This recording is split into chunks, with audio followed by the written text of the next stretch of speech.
Ako, si Francis Riudique at narito ang mga napapanahong balita.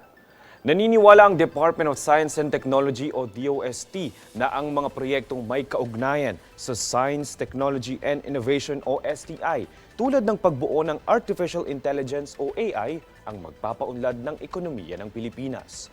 Pahayag ni Secretary Renato Solidum na nararapat na gamitin ng gobyerno ang potensyal ng AI na kayang magpabago sa mga sektor gaya ng agrikultura, disaster reduction, edukasyon at pangangalaga ng kalusugan. Hinihimok niya ang bansa na bumuo ng isang enabling environment na may maayos na kagamitan na kayang sumabay sa mga umuusbong na teknolohiya. Ang potensyal umano nito ang magkakapagpabago sa ekonomiya ng bansa bilang isang middle-income country. Samantala, nagisang muli ang DPWH sa pagdinig ng Blue Ribbon Subcommittee hinggil sa bumagsak na tulay sa Isabela. Alamin ang detalye sa ulat ni Princess Castro. Muling sumabak ang Department of Public Works and Highways o DPWH sa mga tanong ni Blue Ribbon Subcommittee Chair Senator Alan Peter Cayetano hinggil sa depektibong proyekto ng bumagsak na tulay sa Kabagan Santa Maria, Isabela.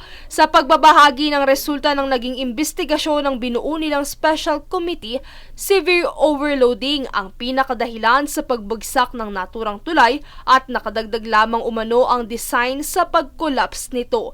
Bukod dito, isiniwalat din ni DPWH Engineer Felipe Lingan na umpisa pa lang ng konstruksyon ay nakitaan na ito ng bitak o depekto kung saan sinita ng senadorang consultant na sumuri sa tulay at giniit na kaya sila kinuha ay para maisaayos ang mga depekto na nakita noon pa. Bunsod nito, lantaran namang kinuwestiyon ni Senator Cayetano ang kagawaran hinggil sa pagbabayad sa kontraktor ng tulay sa kabila ng kapalpakan sa disenyo at kawalan ng tibay ng istruktura. Paliwanag pa ni Cayetano, batay sa itinakda ng procurement law, ang kontraktor ang pinagbabayad ng DPWH sa pagkukumpuni habang ang gobyerno naman ang nais na sumagot sa gagastusin para sa retrofitting. Sa pagpapatuloy na pahayag ni Cayetano, kung pumalpak man ang pagkakagawa ng tulay, hindi nakargo pa ng gobyerno ang gasto sa pagkukumpuni at kontraktor na ang may pananagutan dito. Gayunpaman, ikinatuwa naman ng senador ang pagiging transparent ng kagawaran sa lahat ng mga nagastos nito sa retrofitting. Kung hindi bumaksak tong tulay na to, hindi natin nahimay na even before the additional 400 million, the 275, 125, ang dami na palang problema.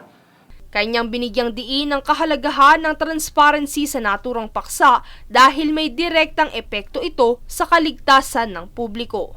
Princess Castro nag-uulat para sa Golden Nation Network.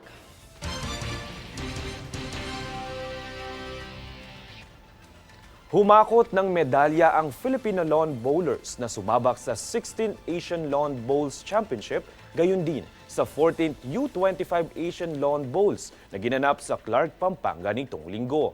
Nakasamsam ng kabuang 5 medalya ang pambansang koponan sa pamumuna ng gold medalist sa Women's 4 category ng kompetisyon, habang 2 silver medals naman ang nakamit nina Rosita Bradbor para sa Women's Singles at Angelito Baro ng Men's U25 Singles at bronze para kay Angelica Abatayo ng Women's U25 Singles.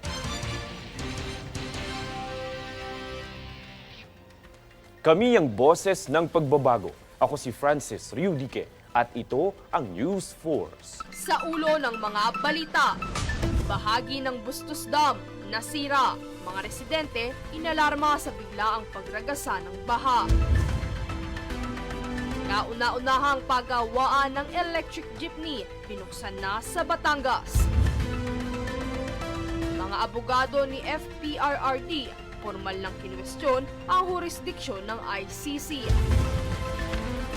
PAOK, inaresto ang 3 Chinese national matapos ang pagkakasangkot sa robbery extortion sa Parañaque. Pilipinas, humakot ng 5 medalya sa Asian Lawn Bowls Championships. At madre sa Brazil na itinuturing na pinakamatandang tao sa mundo, pumanaw na. patas at pantay na balita. Komprehensibong ulat para sa pulso ng masa. Ito ang News Force.